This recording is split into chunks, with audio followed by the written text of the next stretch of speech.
என்னுடைய லீலை கொண்டு மனிதரின் ஆத்மாவில் மாற்றத்தை ஏற்படுத்த இயலாது. ஆத்மா பரமாத்மாவின் அங்கமாகும். ஒவ்வொருவரின் ஆத்மாவும் சுதந்திர உணர்வு கொண்டது. தேர்ந்தெடுப்பது தர்மத்தின் வழியையா அதர்மத்தின் வழியையா என்பதை அந்த ஆத்மாவை தீர்மானிக்க வேண்டும்.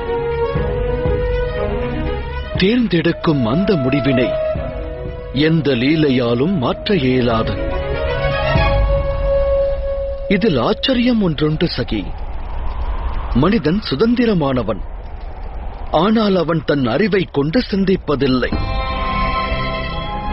அவன் தர்மத்தை பற்றியோ அதர்மத்தை பற்றியோ எண்ணுவதில்லை. அவன் செய்வதெல்லாம் ஒன்றே.